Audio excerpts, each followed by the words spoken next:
vous venez de voir un petit extrait du film, du moins de la série TV Cosmos 1999, où on voit un sorte de mini-tube qui transporte le commandant Koenig. Il semblerait que depuis quelques années, on travaillerait sur un système de transport à peu près identique. Ben, Elon Reeves Musk, qui est le PDG et directeur de la technologie de la société SpaceX, PDG aussi de directeur de la société Tesla Motors et président du conseil d'administration de la société SolarCity, avait proposé un nouveau mode de transport baptisé Hyperloop et exposait son souhait de contribuer à la colonisation de Mars. Donc le concept de l'Hyperloop aurait en fait été imaginé dans le seul but de mettre en liaison les différentes colonies humaines qui pourraient se développer dans le futur sur cette planète dite Mars. Pour ne pas subir certaines contraintes climatiques de la planète Mars, violentes tempêtes, l'Hyperloop serait en fait construit sous terre et et la voiture des passagers circulerait dans un tube sous vide. Elon Musk annoncera pour la première fois son projet d'Hyperloop en juillet 2012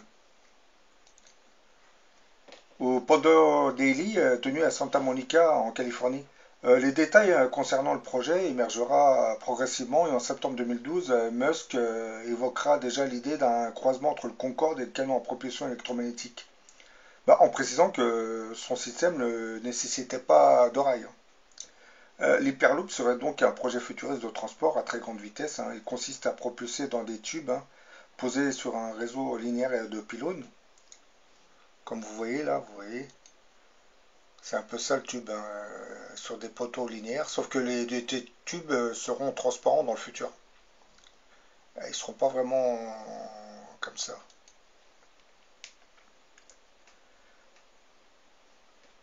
Bon, donc l'hyperloop consiste à propulser dans des tubes posés sur un rail linéaire de pylônes des capsules contenant des marchandises dans un premier temps, et à long terme des passages à une vitesse dépassant les 1000 km/h. Vraiment la concurrence avec l'avion. Cela réduirait de manière significative le temps de trajet entre les grandes villes américaines, voire entre les pays européens. Par exemple, le voyage reliant Los Angeles à San Francisco passerait de 5 heures à 36 minutes avec l'Hyperloop. Ces dernières semaines, l'Hyperloop One a réalisé ses premiers tests dans le désert du Nevada, aux États-Unis, puis révélé l'existence d'un prototype de capsule. Et enfin, celle d'un nouveau déformateur de tube sur Instagram le 8 juin. Pendant l'essai, l'Hyperloop du 11 mai 2016, l'engin, c'est une simple maquette, aurait déjà atteint la vitesse de 643 km/h sur une très courte distance. Je pense que dans le futur, j'imagine des hyperloops qui circuleraient dans des tubes transparents, comme vous voyez dans la vidéo là. Les gens à l'intérieur pourraient voir les paysages quand même. Et à l'approche de la ville, le tube de l'hyperloop s'enfoncera sous la terre comme le ferait un métro aujourd'hui, puis ressortirait sous la terre lorsqu'il aura quitté la ville. Et bon, quand il va arriver dans la ville, bien sûr, il y aura une gare spéciale pour les hyperloops. Et si le système de propulsion devenait performant, dans le futur, il pourrait être construit pour relier les différentes capitales européennes entre elles, voire d'autres pays, africains ou asiatiques. Le voyage ne pourra durer que 30 minutes, voire 1 heure. Mais ça, c'est pas dans l'immédiat, c'est dans un futur qui n'est pas assez proche, parce que là, ils sont on fait des tests, et puis il y a le système de propulsion, il faut le tester en grandeur nature. Ce qui n'a toujours pas été fait par la société d'Elon Musk. Pour l'instant, on construit des tubes et on essaie d'installer des petites voitures à l'intérieur. On essaie de voir comment ça pourrait circuler.